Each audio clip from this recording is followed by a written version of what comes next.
আমাদের স্বেচ্ছাসেবক বাহিনীর নেতৃবৃন্দ রয়েছেন, প্রত্যেকটি জায়গায় আমাদের দায়িত্বপ্রাপ্ত কর্মকর্তাবৃন্দ রয়েছেন, আইন শৃঙ্খলা রক্ষাকারী বাহিনীর সদস্যরা রয়েছেন।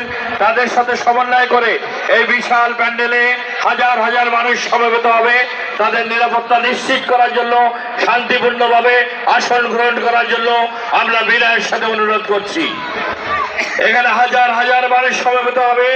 আজকের এই মাগফিরাত দোয়া মাহফিল সাবেক প্রধানমন্ত্রী, এদেশের কোটি কোটি মানুষের হৃদয়ের স্পন্দন, স্বাধীনতা সার্বভৌমত্বের উচ্চ প্রতীক দেশনেত্রী বেগম খালেদা জিয়া সাবেক প্রধানমন্ত্রী, তার রুহের মাগফিরাত কামনায় ইতিমধ্যেই এই মঞ্চে হাফেজে কোরআনের ছাত্ররা, আলেম ওলামারা সকাল থেকে কোরআন খতম করেছেন, খাতমে কোরআন অনুষ্ঠিত হয়েছে।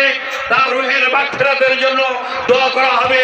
আজকের এই দোয়া অনুষ্ঠান, রুহের মাগফিরাতের অনুষ্ঠানে প্রধান অতিথি হিসেবে উপস্থিত থাকবেন এদেশের স্বাধীনতা সার্বভৌমত্ব গণতন্ত্রের মুক্ত প্রতীক, কোটি কোটি মানুষের হৃদয়ের স্পন্দন, ঢাকা 17 সংসদীয় আসনে যিনি প্রতিদ্বন্দ্বিতা করতে যাচ্ছেন, এদেশের কোটি কোটি মানুষের প্রাণ প্রিয় নেতা শহীদ রাষ্ট্রপতি জিয়া রহমান, দেশনেত্রী বেগম খালেদা জিয়ার রক্তের উত্তরাধিকার, এদেশের স্বাধীনতা সার্বভৌমত্বের মুক্ত প্রতীক, নন্দিত জননেতা জনাব তারেক রহমান।